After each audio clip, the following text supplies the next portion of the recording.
Cette émission est une production de la télévision régionale des Moulins.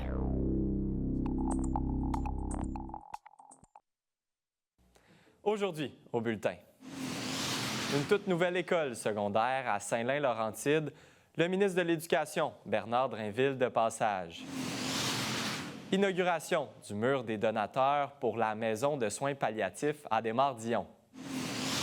Et un tout nouveau directeur général pour la Chambre de commerce de la MRC de l'Assomption. Je suis Charles Lantier et bienvenue à votre bulletin d'actualité régionale.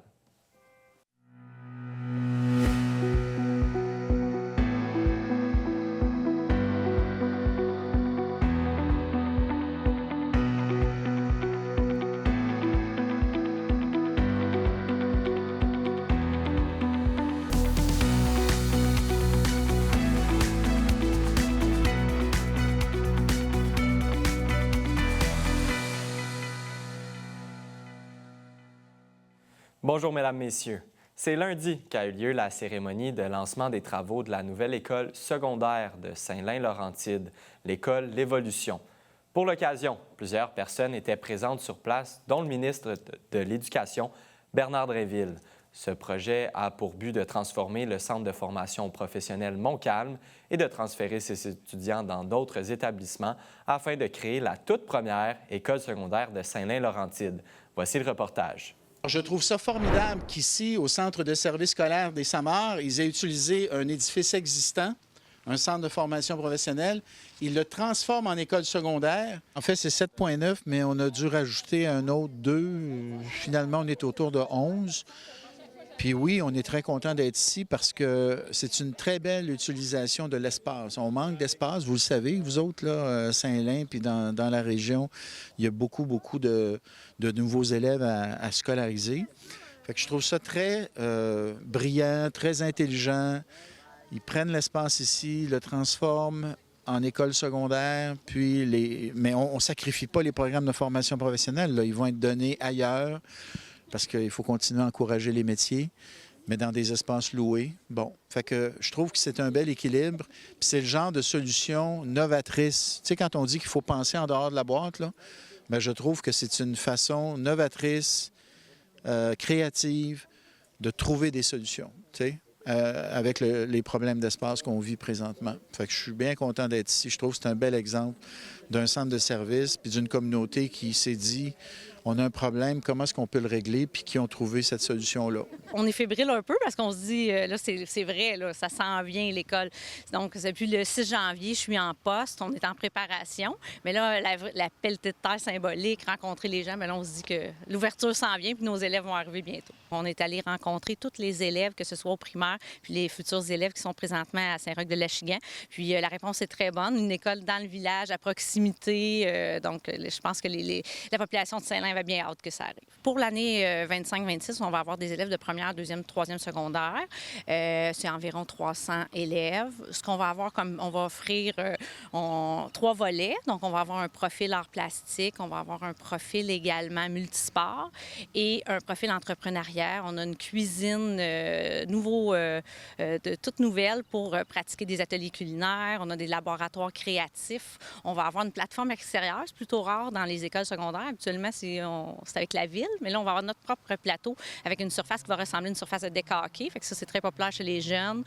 Puis pour faire bouger nos élèves, justement, on va avoir une salle d'entraînement qui va être un peu plus style CrossFit. Carrefour d'apprentissage qui va changer un peu des bibliothèques traditionnelles avec du mobilier qui est plus confortable pour pratiquer la lecture parce qu'on va s'asseoir sur une chaise et lire, c'est pas vraiment ce qu'on fait habituellement. Donc là, on va avoir vraiment du mobilier plus confortable, plus agréable pour favoriser la lecture puis aider nos élèves. Moi, j'encourage les centres de services scolaires à penser en dehors de la boîte. Je le fais constamment. Ici, ils ne font pas juste y penser, ils l'ont mis en pratique. Puis ça ne les empêche pas de continuer à pousser pour les projets. Là, Louis-Charles, il a livré beaucoup de projets d'école ici, dans la MRC de Montcalm. Puis il continue à pousser pour d'autres projets parce qu'on ne fournit pas, honnêtement. Fait que moi, je trouve que les centres de services scolaires, ce qu'ils doivent, c'est continuer à soumettre des projets, mais aussi regarder les espaces qu'ils ont, puis comment, à court terme, on peut trouver des solutions qui vont nous permettre, justement, de scolariser les élèves dans les meilleures conditions possibles. Fait qu'il faut trouver un mélange des deux. Oui, des nouveaux bâtiments, des nouvelles écoles, mais utiliser les espaces qu'on a déjà pour essayer de optimiser le plus possible. Présentement, c'est sûr que les travaux sont encore en cours. Au mois d'août, on va pouvoir prendre possession en tant que tel de l'école, permettre aux gens de venir la visiter parce que c'est sûr que les élèves ils ont vraiment hâte, puis je comprends. Donc, quand ça va être possible, on va pouvoir le faire là, sans problème. Là, on est vraiment en préparatif, l'engagement du personnel, un peu voir un peu notre philosophie, comment on va travailler en équipe pour bien accompagner nos élèves.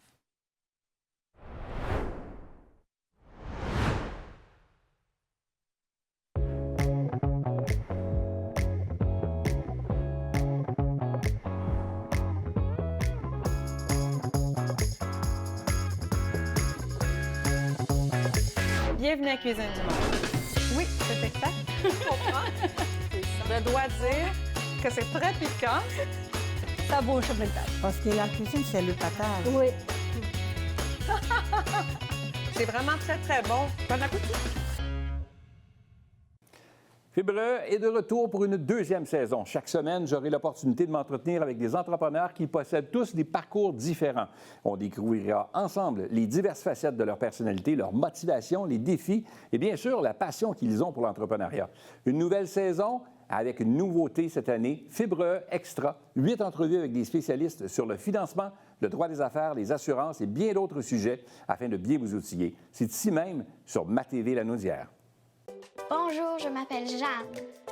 Je porte une jambe artificielle tous les jours pour marcher et courir. L'Association des amputés de guerre me donne les prothèses dont j'ai besoin pour faire du basketball, du soccer et de la randonnée en famille. Je peux faire tout ce que j'aime grâce à votre générosité. J'ai envie de donner aux amputés de guerre, vous aider les enfants comme moi. Merci.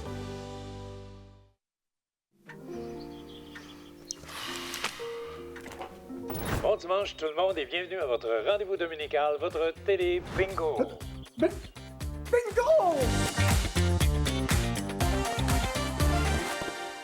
Du nouveau à TVRM. Regardez toute la programmation en continu sur tvrm.ca/en direct. Que vous soyez fan de musique, de culture ou d'actualité, ne ratez pas cette chance de suivre les événements et les personnalités de votre région.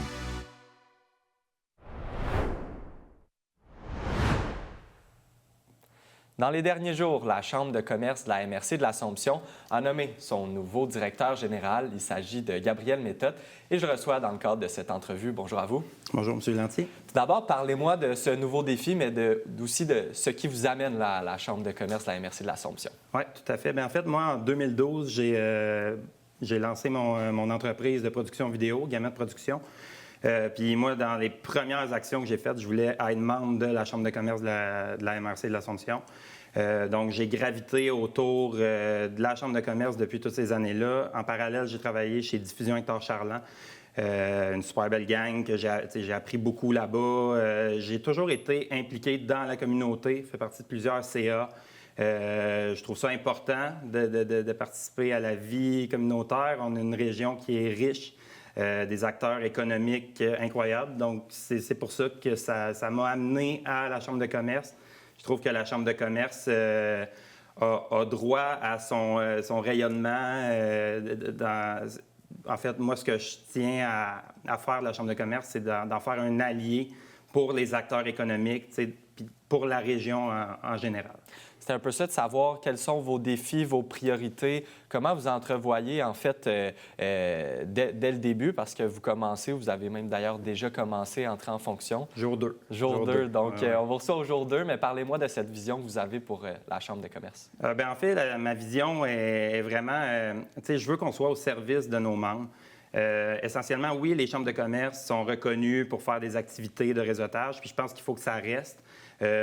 En bonifiant certains aspects, je pense que d'avoir des conférenciers de qualité, c'est nécessaire, mais là, on est encore en mode activité. Au-delà de ça, je pense que de bien représenter nos membres, de bien représenter les entrepreneurs, mais aussi les intrapreneurs. Je pense qu'on n'en parle pas assez souvent. Là, moi, ayant fait les deux en tant qu'entrepreneur puis intrapreneur, je le vois que c'est nécessaire d'avoir de bons entrepreneurs dans les entreprises aussi. Puis de pouvoir représenter ces gens d'affaires-là dans la communauté, leur donner un peu une voix politique à tout ça, s'il y a des enjeux qu'ils aimeraient nous partager. Je veux qu'on soit la référence aussi pour eux, pour pouvoir amener les entreprises à un autre niveau, mais aussi pour que nous, on ait notre rôle, notre bon rôle de chambre de commerce, finalement. J'imagine aussi que tout le monde est gagnant si la chambre de commerce investit du temps pour parler à sa communauté d'affaires. Puis ça permet à ceux-ci peut-être de s'impliquer puis de créer un bon lien et ainsi de suite, propulser la communauté d'affaires dans sa communauté. Oui, tout à fait. Bien, tu sais, en fait, la chambre de commerce, je veux je dis je veux, mais on a une équipe aussi. Là, on veut être à l'écoute des besoins de nos membres. Je pense que ça fait partie des mots d'ordre. C'est nécessaire, justement, pour bien comprendre les enjeux des entreprises de la région, mais aussi de la MRC. La MRC en général, on est chanceux. On a des maires, des élus qui veulent que ça bouge. Tout le monde ensemble, il y a moyen de collaborer. Puis cette collaboration-là, je pense que personnellement, là, je parle de mon côté, d'avoir un côté rassembleur, de vouloir écouter les autres, puis d'apprécier un peu le bagage de chacun, ça peut jouer vraiment en la faveur de la Chambre de commerce, mais aussi de la MRC pour un rayonnement périn. J'aimerais qu'on parle en terminant des événements à surveiller, puisque là, vous le dites, vous êtes au jour 2. Il y a des événements qui s'en viennent. Parlez-moi de tous ces événements. Oui, bien en fait, il y a eu comme une petite pause dans les derniers mois, justement, là, avec l'embauche du nouveau DG. Yes. Mais à partir de maintenant, là, à partir du 22 mai, en fait, il va y avoir le Mélo Festival qui a lieu 6, 7, 8 juin à Repentigny. Il va y avoir un événement pré-Mélo qui est comme une rencontre entre les gens d'affaires, un 5 à 7, exact. Donc ça, c'est le 22 mai. Ensuite de ça, il y a le souper du préfet à la boîte événementielle le 11 juin. Puis là, il y a la pause estivale. Je ne vous cacherai pas que je dois, tu sais, c'est jour 2, mais je dois me remettre dans le bain. Je vais continuer à travailler dans tout ça. Mais après ça, c'est le tournoi de golf le 20 août qui s'en vient à l'automne. Donc, on invite les gens à aller surveiller ces activités sur votre site web. J'imagine qu'ils peuvent avoir l'information pour ces événements-là. Oui, ne manquez pas ça. On veut être une chambre dynamique, puis au plaisir de vous parler. Parfait. Merci beaucoup d'avoir été de passage aujourd'hui, M. Méthode. Super apprécié. Puis on vous souhaite bonne chance pour la suite et le début de ce nouveau mandat. Bien, merci beaucoup.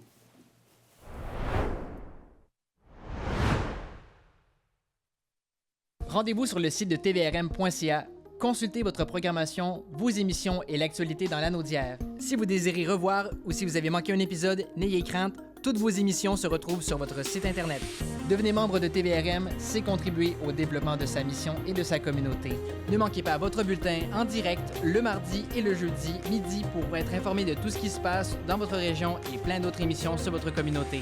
La télévision régionale des Moulins, pour voir et être vu. Bonjour, je m'appelle Jeanne. Je porte une jambe artificielle tous les jours pour marcher et courir. L'Association des amputés de guerre me donne les prothèses dont j'ai besoin pour faire du basketball, du soccer et de la randonnée en famille. Je peux faire tout ce que j'aime grâce à votre générosité. Quand vous donnez aux amputés de guerre, vous aidez les enfants comme moi. Merci! Salut tout le monde! Ici Daniel Grenier pour vous parler des télévisions communautaires autonomes. Et si ce médium n'était pas là, voici à quoi ressemblerait mon message. Ça aurait pu être beaucoup plus triste si j'avais rajouté cette petite chanson triste. Mais bon, là n'est pas le point. Diversité de contenu, gestion indépendante locale, sans oublier une participation active à la communauté. Ensemble, encourageons les télévisions communautaires autonomes. J'ose ma télé communautaire. Du nouveau à TVRM. Regardez toute la programmation en continu sur tvrm.ca/en direct. Que vous soyez fan de musique, de culture ou d'actualité, ne ratez pas cette chance de suivre les événements et les personnalités de votre région.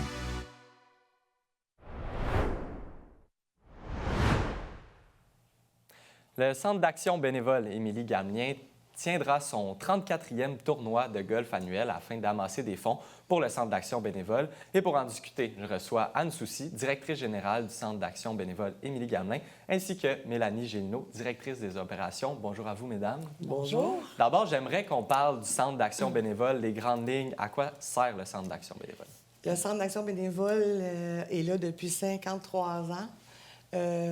Nous faisons du transport médical. Je vous dirais qu'on fait plusieurs fois le tour de la Terre dans l'année, dans notre transport médical. On fait 4 000 rapports d'impôts par année pour les personnes démunies. On livre 55 000 repas par année aux personnes âgées à leur domicile directement. Nous avons aussi un centre communautaire où ils peuvent venir faire des activités. Cette année, s'est ajoutée à une corde à notre arc, une travailleuse sociale qui s'occupe des proches aidants et des personnes en difficulté. Alors, ce sont tous des services que nous offrons au Centre d'action bénévole et plus encore. Là. On a aussi des commissaires à la sermentation et un carrefour d'information aux aînés où on aide les gens avec tout ce qui est paperasse gouvernementale. On prend le temps avec eux d'appeler quand ils ne sont pas capables d'avoir ce qu'ils recherchent là, à ce moment-là. Fait que c'est un peu tous les services là, en général du Centre d'action bénévole. Puis vous êtes situé dans la région de Joliette, c'est ça? Oui, nous sommes dans la MRC de Joliette. Parfait. Oui. Donc, plusieurs cordes à votre arc. Ce Centre d'action bénévole-là offre plusieurs services et c'est pourquoi vous tenez, en fait, un tournoi de golf annuel, 34e tournoi de golf annuel. Parlez-moi-en un petit peu. Le tournoi de golf annuel, écoutez, 34 ans, effectivement. Donc, mes prédécesseurs ont déjà parti ça il y a longtemps. C'est un moment charnière dans nos levées de fonds. On ramasse quand même un beau montant d'argent avec ça. On ne peut pas vous dévoiler cette année, on ne l'a pas encore fait. Mais l'an passé, on a réussi à payer 2 camionnettes. Alors, ça vous donne une idée. Parce qu'on a aussi des camionnettes adaptées. On est le seul centre d'action bénévole à avoir ça, des camionnettes adaptées. Alors, c'est ça. C'est un tournoi de golf, c'est le plus beau de l'année. On a plein de commanditaires, on a plein de partenaires, surtout d'affaires. La bière, c'est l'alchimiste qui nous la fournit. Paul Brisset étant un de nos présidents d'honneur et son épouse, Évelyne Rousseau de Pinard et Rousseau, étant l'autre présidente d'honneur depuis déjà 3 ans. Et si vous venez à notre tournoi de golf, vous allez vous faire servir votre bière et vos liqueurs dans un cercueil. Un cercueil glaciaire. Alors, on est très original dans nos trucs. Il y a plein de trucs comme ça de surprises qui vont avoir lieu au tournoi de golf. Parfait. Madame Gélineau, peut-être quelque chose à ajouter. Je me tourne vers vous, mais c'est quand même un événement attendu là, pour votre communauté. Comme on disait, c'est le plus beau tournoi de golf de l'année. On attend, on espère 144 joueurs. On a encore de la place. Donc, on invite vraiment la population à se joindre à nous. C'est au coût de 300 $ pour la journée. Ça inclut le souper. Ou pour ceux qui veulent juste venir souper, c'est 125 $ là, pour venir manger des grillades avec nous. Parce que c'est ça, vous venez de le mentionner, mais il y a tout le temps la formule aussi, si on n'est pas nécessairement adepte de golf, mais qu'on veut s'impliquer, il est possible d'assister seulement au souper. Tout à fait, oui. Parfait. J'imagine qu'il y a plusieurs façons de s'impliquer aussi via peut-être le tournoi de golf, si vous êtes à la recherche, oui, de joueurs pour acheter des quatuors et se présenter au souper, mais aussi peut-être pour s'impliquer bénévolement autant au tournoi qu'au centre d'action bénévole? Le centre, oui. Ouais, je vais laisser aller Mélanie, qui est la directrice. C'est nouveau à ce poste-là.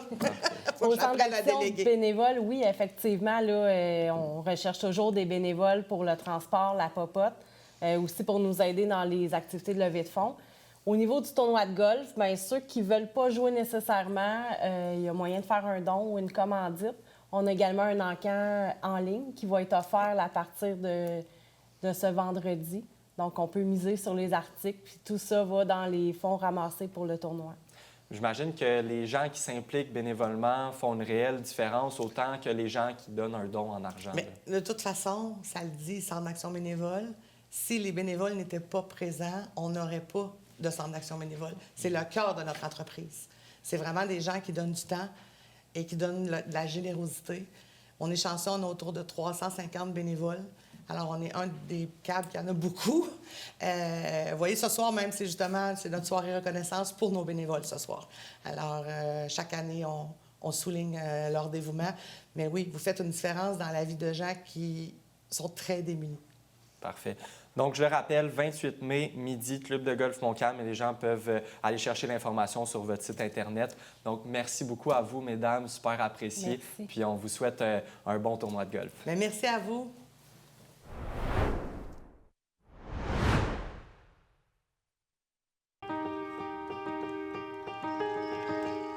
Je suis une vainqueur. Je suis un vainqueur. Je suis une vainqueur.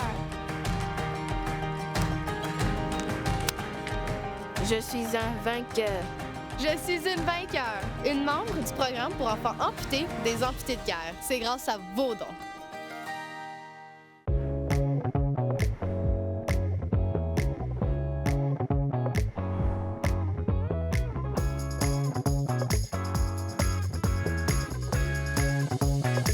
Bienvenue à Cuisine du Monde. Oui, c'est exact. Je comprends. Je dois dire que c'est très piquant. Ça bouge sur le table. Parce que la cuisine, c'est le patage. Oui. C'est vraiment très, très bon. Bon appétit.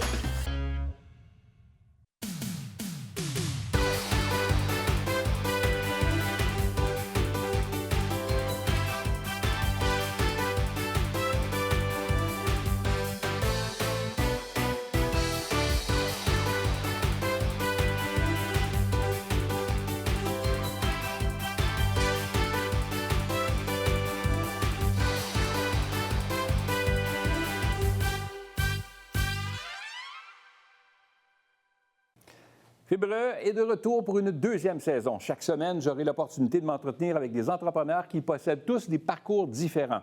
On découvrira ensemble les diverses facettes de leur personnalité, leur motivation, les défis et bien sûr la passion qu'ils ont pour l'entrepreneuriat. Une nouvelle saison avec une nouveauté cette année, Fibreux Extra, 8 entrevues avec des spécialistes sur le financement, le droit des affaires, les assurances et bien d'autres sujets afin de bien vous outiller. C'est ici même sur MaTV Lanaudière.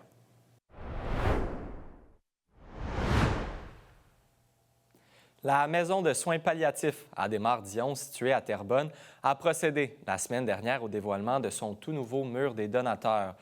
Le tout a pour but d'honorer les dons philanthropiques reçus au courant des 15 ans de la maison. Voici le reportage. C'est vraiment avec le cœur rempli de joie, je vous dirais, de vous recevoir, mais d'avoir répondu en si grand nombre, vraiment, on est très, très contents. Donc, l'ensemble de l'équipe là, est fier de ce qu'on va vous présenter ce soir, mais surtout de votre présence. En fait, la maison, elle a 15 ans cette année, la maison Adhémar-Dion, centre en soins palliatifs, la seule et unique maison de Lanaudière. Et dans le cadre de nos activités du 15e, on inaugure aujourd'hui notre mur des donateurs. Donc, la maison n'a jamais eu de mur à ce jour des donateurs. Donc, c'est vraiment le moment de remercier l'ensemble de nos donateurs. Donc, on a des donateurs annuels, mais on a aussi, vous allez voir, vous avez vu tout à l'heure notre mur, on a effectivement 2 sections bienfaiteurs et visionnaires. Donc, c'est des dons cumulés depuis les 15 dernières années. Donc, 2 catégories, 50 000 à 100 000 et 100 000 et plus.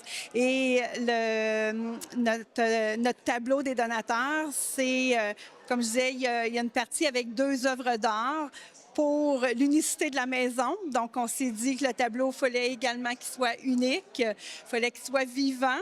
Donc, il y a du mouvement un petit peu dessus et en même temps, vraiment reconnaissant pour l'ensemble de la contribution des donateurs. Grâce à votre générosité, la maison Adhémar-Dion peut continuer d'offrir des soins gratuits, surtout empreints de respect, de bienveillance à ceux qui vivent leur dernier moment. Par contre, je pense qu'une société qui se respecte, bien, elle va accompagner ses citoyens jusqu'à la fin de leur vie. Et c'est pas juste les accompagner, c'est les accompagner dans la dignité. Donc ici, chez Adhémar-Dion, on fête la vie jusqu'à sa dernière seconde et on la fête selon ce que nos résidents recherchent. Donc évidemment, si les soins palliatifs et la fin de vie touchent une corde chez les gens, bien évidemment, ils peuvent nous donner en argent, ils peuvent nous donner en temps aussi, parce qu'ici, on a une belle cohorte de bénévoles et qui sont essentiels à nos services. Donc, je vais prêcher pour ma paroisse puis dire qu'on est une super belle cause, mais évidemment, je ne pourrais pas parler négativement des autres, mais la note est particulière. Quand il y a des dons majeurs, on se doit de souligner ça, puis on se doit de dire que c'est comme ça qu'on bâtit une communauté. Donc, ces gens-là sont des bâtisseurs. Oui, c'est des donateurs, mais ils ont bâti, ils ont aidé à bâtir la maison comme on la connaît aujourd'hui. Donc, évidemment, on ne pouvait pas fêter le 15e anniversaire sans faire ce mur des donateurs-là. Et évidemment, il y en a plusieurs qui vont être ici ce soir. Puis ça sera notre occasion de les remercier parce que la vie va vite. L'argent se dépense vite, mais ils sont vraiment importants pour nous. Ces dons-là permettent d'assurer les opérations de la maison. Donc, tout l'entretien, mais également tous les éléments qui doivent, tous les aspects qui nous aident à faire fonctionner la maison. Parce que vous savez, la maison, elle vit de subventions du gouvernement à l'auteur de 40 %, mais également de 60 % en dons de la communauté. Donc, c'est vraiment important parce que c'est eux qui assurent la pérennité de notre maison et pour lequel on peut continuer d'offrir des services gratuits à tous nos résidents. On essaie d'humaniser le processus du décès le plus possible. Puis aussi, dans notre maison, chez Adémar-Dion, bien sûr, le bénéficiaire, qui est la personne en fin de vie, c'est notre patient, c'est notre client, mais toute sa famille aussi. Donc, ici, à la cafétéria, si vous êtes le conjoint de madame, bien, on le sait que vous, à 9 h le soir, vous avez une petite fringale, puis les petites toasts au beurre d'arachide, vous aimez beaucoup ça. Donc, je pense que c'est ce lien-là, on personnalise tellement ce que souvent les services hospitaliers, malgré leurs efforts colossaux, ne peuvent pas se permettre. Ici, c'est un service personnalisé. Les gens reviennent nous voir de leur famille. Oui, ils donnent en argent, oui, ils donnent en temps, comme vous avez dit, mais on sent le sentiment d'attachement qui vient du cœur. Donc, on est vraiment content de ça parce qu'on laisse notre empreinte dans la communauté. Puis, à la fin, c'est pour ça le mur des donateurs aussi, là.